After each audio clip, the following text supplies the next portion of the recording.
Hello guys, magandang araw sa inyo lahat. Ito si Mike, Mr. Typhoon Padua, nagbabalik sa ating tropical weather analysis at ito po ang latest update sa bagyong si Luis. Ito po ay isang mahinang tropical depression na namuo kahapon. At ito po ay para sa ngayong Lunes, ikatatlo ng Agosto 2026. Ito po ang ating Tagalog version, pinaglilingkod sa inyo ng Typhoon 2000 at ng Naga College Foundation. Gusto ko rin pasalamatan ang ating partners, ang Aboitiz Power at ang lokal na gobyerno ng Naga City headed by our Honorable Mayor Leno Cavedo at ang ating Honorable Vice Mayor Gabi Bordado. So, meron tayong maliit na tropical system na nag-form malapit sa Bicol. Nagbigay po ito ng 40 millimeters na ulan dito sa Naga City. Okay?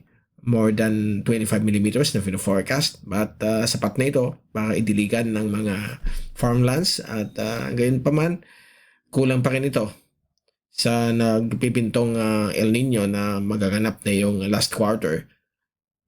Subalit tamang-tama po ito sa mga farmlands ng ating bansa. Lalo na po sa may Central Luzon na kung saan 3 araw na bibigyan sila malalakas na ulan.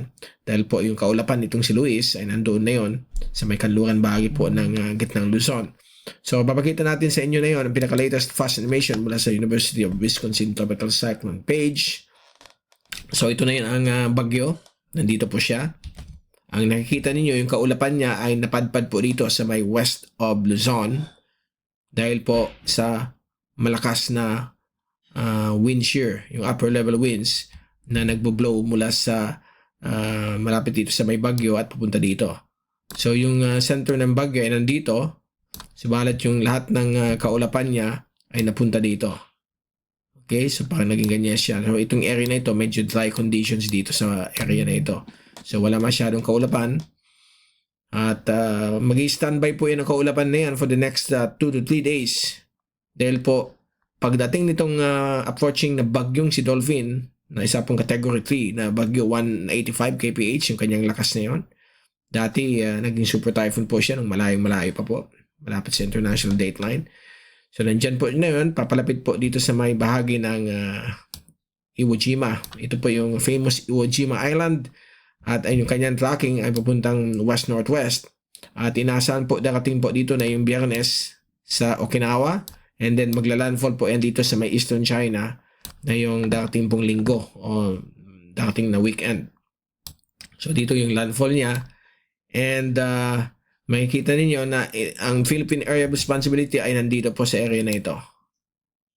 Yan po ang PAR. Okay, nalagay lang natin. Estimate lang po yan. Hindi yan eksakto dahil po hindi natin for purposes lang ng pag-illustrate.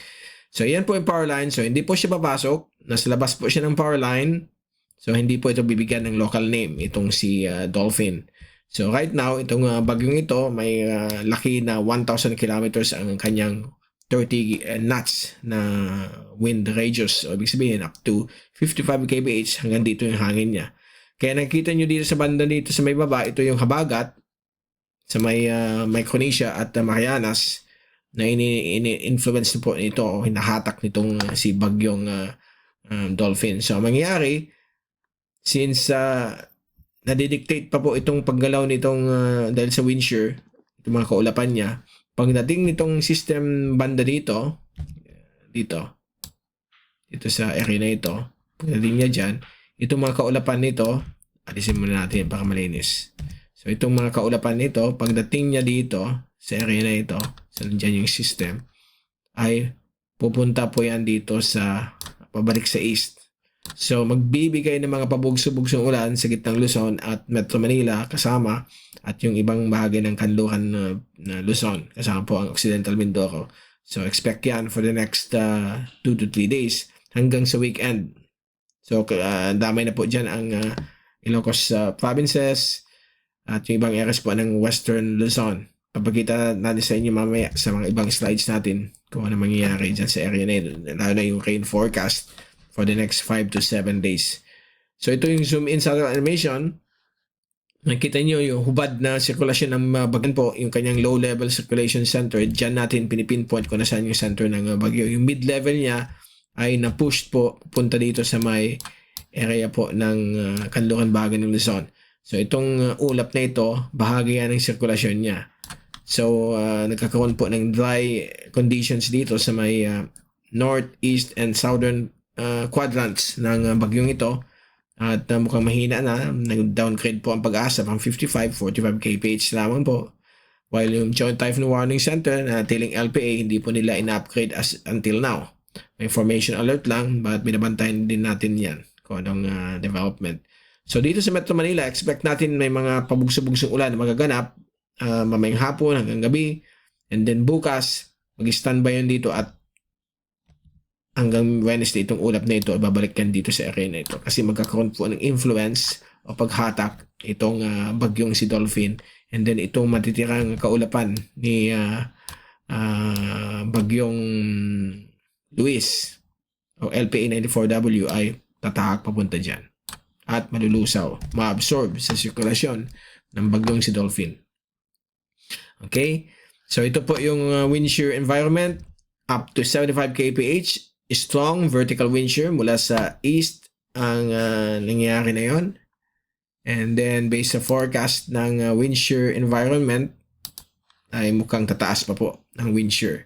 So kumbaga ang bagyong yan si Luis ma-absorb sa flow ng habagat papunta dun sa southern circulation ng bagyong si Dolphin na mukhang hindi naman po papasok sa Philippine Air Responsibility. So ito, formation alert sa GTWC. Ito si Dolphin, yan po siya. Ito yung si Japan. Active pa rin itong si Dolphin sa Japan website. While itong si Luis, pinatay na po nila bilang isang napakihinang depression or active LPA if we compare it sa Pag-asa at sa Joint Typhoon Warning Center. Ito yung bulletin latest na yon as of 11 o'clock kay Luis. So, humina po habang tumatahak northward sa may Philippine Sea, silangan ng Isabela, 45 kph, 55 ang gustiness. At yan, ang forecast mukhang magla-landfall dito or pwedeng hindi sa may coastal waters lang ng Divilacan, Isabela, and then unti-unti gagalaw na po sa east dahil magkakaroon ng influence yung paghatak ni bagyong Dolphin sa mga ulap nito. And then magiging remnant low na lang po siya sa gabi ng Miyerkules, Agosto 5. Okay, so yan po ang magiging kalagayan ng bagyong si Luis. Ito yung forecast ng ECMWF for the next 3 days. So, nandyan po siya na yon. Bukas po na Martes, nandyan pa rin siya, quasi stationary, dahil po magsisimula na po mag-interact itong dalawang system. Okay, just imagine na lang ninyo na itong bagyong ito ay mukhang may chain na nakakabit sa bagyong si Luis. So, imagine niyo si Dolphin parang nanay, ito yung anak. So, kung ano sabihin na ng nanay, punta ka dito. Ayan, punta yan dyan. Hanggang ma-absorb na yan sa kanyang embrace ng bagyong ito, yung kanyang southern circulation. And then, hatak na rin ng habagat. So, makita nyo dito sa Miyerkules, halos pawala na siya. Remnant low, dito na siya. Gumagalaw na siya papuntang east-northeast. And then, nakita niyo yung habagat. Yan na, nag-flow ng habagat. Papunta po sa malaking bahagi po ng Luzon, Visayas. So, sa mga areas na hindi masyado affected ng ulan ng habagat, ay mahangin po tayo, okay? Maaraw, mainit, mahangin, may mga lumilipad na mga malalaking, ano ba yun, yung dragonflies. Pag panahon ng habagat, na malakas ang hangin pero mainit. Yung ulan, hapon lang o gabi na dumadaan in a few seconds, few minutes. May mga malalaking species of dragonfly. Every time, pag malakas ang habagat, lumilipad sila sa mga gardens natin. At napansin ko yan since maliit tayo. So, yeah, parang seasonal nila yan.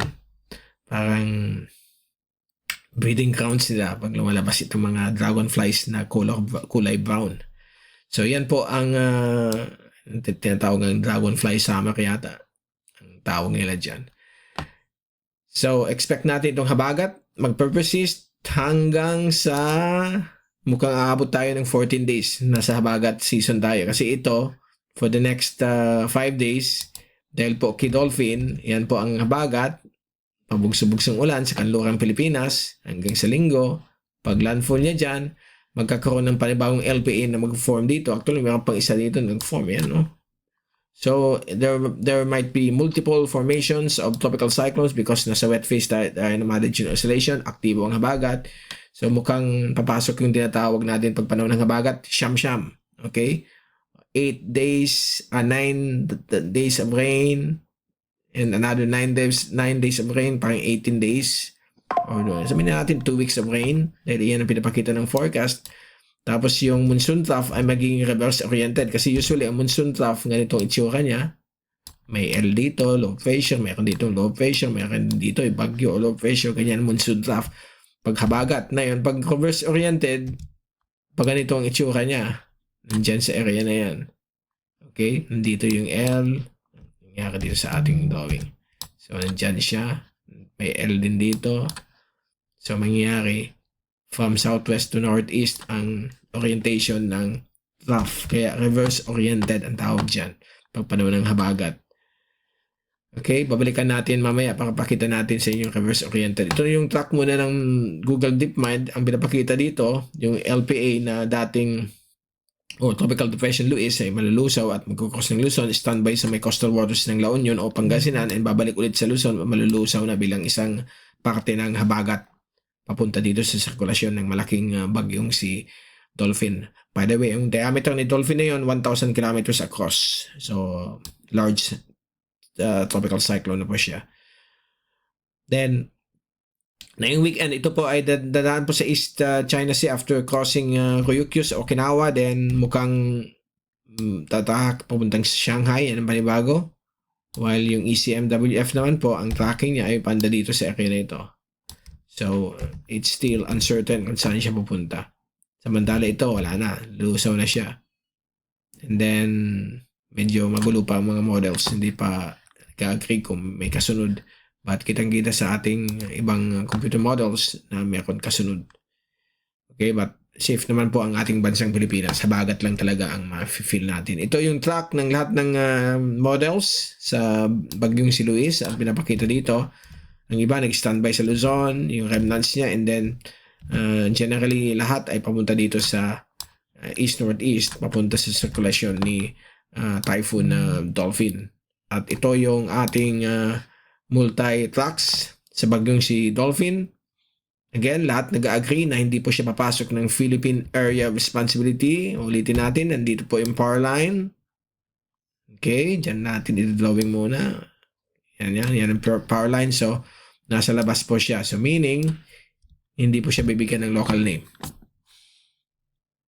And then, within the next 5 days, nandito na po siya sa Okinawa. That will be on Friday or Friday evening. Diyan na po siya.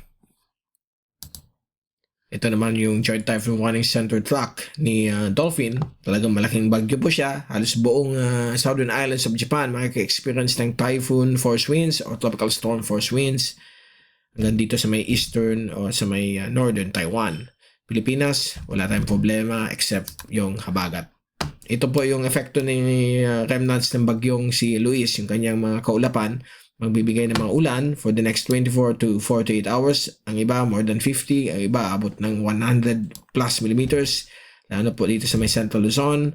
May ibang data dito ng forecast na pwedeng umabot ng 300 plus millimeters. So mag-iingat po sa mga possible flash floods, landslides kapag meron pong malalakas na convection dala na itong kaulapan ng bagyong si Luis na displaced po dito sa may Central Luzon. And then, pag i-atras natin ito, para may makita natin, ito si Dolphin. Pagdating po sa Miyerkules, itong kaulapan na ito, babalik ulit dito, tatawid ulit ng Luzon and balik dito sa may East Philippine Sea. So may mga monsoon rains pa rin sa Bicol na pwedeng inaasahan na yung Miyerkules, Mindoro as well. And then nakita nyo ang paggalaw ng bagyo, si Dolphin, yung remnants ni Luis, ayan na. And then yan na po yung habagat sa west. And then pagdaan niya sa may Okinawa, na yung darating pong Friday, yan na po ang malalakas na ulan dala ng habagat. 50 to more than 100 millimeters mula sa Ilocos region, Cordillera Administrative Region at western sections ng Central Luzon kasama po Metro Manila at western sections ng Mindoro, Occidental Mindoro area and some areas of Western Visayas. So yan po ang mangyayari na yung darating pong weekend And then sa Sabado at Linggo, landfall sa may Eastern China si Dolphin. Nandyan pa rin yung habagat. Siyempre, yung kanyang pag-pull, kahit na mag-landfall, matitira dito sa may western section of Luzon, yung indirect effect ng habagat. And then, unti-unti siyang hihina. But again, in the next week, okay, hanggang August 17, mukhang meron pang mga weather systems mag-form dito sa Western Pacific. Dahil sa wet phase ng Madden Junior Oscillation, 2 o 3 ang pwede mag-form. Pero nasa labas naman ng power, but since aktibo ang habagat, patuloy pa rin mga on and off rainfall dito sa atin, mostly sa hapon o gabi, early morning. So expect natin na magdala lang kayo palaging payong at kapote dahil nandyan po ang habagat. Which is very good dahil po kung hindi mangyari ito, delikado ang mga dams natin at farmlands ng Central at Northern Luzon. Kailangan nila ito. Kaya baka bumalik hindi tawag nating siyam-siyam na yung Augusto. So hanggang 17, nandyan ang habagat sa western sections ng ating bansa. Sa ibang areas ng Pilipinas, magandang panahon, but mahangin. But pagdating ng hapon o gabi or early morning, expect natin may mga padaan-daan pong mga severe localized thunderstorms na panandirian lamang po yan. A few seconds to a few minutes. But magbibigay rin ng right amount of rainfall sa mga farmlands at dams ng Visayas, Mindanao, at Bicol region. Okay, now dito naman po tayo sa wave heights. So nakita ninyo, nasa up to 2 meters sa East Philippine Sea dahil sa bagyong si Luis. And then for the next 5 days, dakating na po yung swell at waves na dala ni Typhoon Dolphin na kakalat po hanggang sa may Eastern Mindanao mula sa extreme northern Luzon. So itong mga kulay na ito ay up to 3 meters. Dito sa may extreme northern Luzon, up to 4 meters. West Philippine Sea, up to 3 meters as well. And then sa Sabado at Linggo, yan na po ang habagat, abot ng up to 4 meters na rin sa West Philippine Sea at mapanganib sa mga sasakyang pangdagat, lalo na pa ang mga isda. So mag-ingat po kayo lahat yan. At dito sa gitnang bahagi po ng ating bansa, gitnang karagatan, sa Sulu Archipelago, ay up to 2 meters at mapanganib din sa mga maliliit na sasakyang pangdagat. And then forward natin ito for the whole 2 weeks of August, mukhang up to 2 or 3 meters ang mga alon dahil po sa patuloy na epekto ng habagat, dahil sa mga multiple systems na pwede mag-form dyan. At dito po sa forecast natin, kung isimula natin next Monday, wala na yung bagyong si Dolphin, but yung epekto ng habagat ay mananatili dahil po meron 2 low pressure systems mag-form sa may north of Guam. 2 po sila, baka maging tropical storm, twin tropical storms po ito, kambal, and then the habagat will continue, yung habagat ay manatili po sa ating bansa sa kanlurang bahagi. So yan po ang reverse-oriented monsoon trough, medyo paganyan siya. Okay, so may mga multiple tropical cyclones ang pwede mag-form between next Monday hanggang 2 Mondays from now, August 17. Okay, so enjoy natin itong active wet phase na Madden Junior Oscillation dahil needed natin ito bago mag-kick in ang peak ng Super El Nino na yung bear months hanggang early first quarter ng 2027. Mukhang babagsak ang amount sa rainfall natin. And then hopefully sana sa bear months walang bagyo na tatama sa ating lugar. So dyan muna natin tatapusin ang pinaka-update sa bagyong si Luis at yung incoming na bagyong Dolphin na hindi po siya papasok ng PAR. Tadaan lang siya sa may taas ng ating bansa. But magkakahikayat po ito ng hanging habagat sa ating bansa, lalo po sa kanlurang bahagi ng Luzon, which is pinipray nila na magkaroon ng mga ulan dahil po critical level na po ang mga dams ng gitna at hilagang Luzon. So it will be a blessings sa ating bansa itong mga ulan na ito habang papunta pa tayo sa peak ng Super El Nino na yung bear months. Ito si Mike, Mr. Typhoon Padua, nagpapaalam. Be #weatherwiser, #typhoonwiser at kita-kits ulit tayo bukas sa another update. At maraming salamat po sa pagpanood nyo sa aking video. Thank you so much at God bless.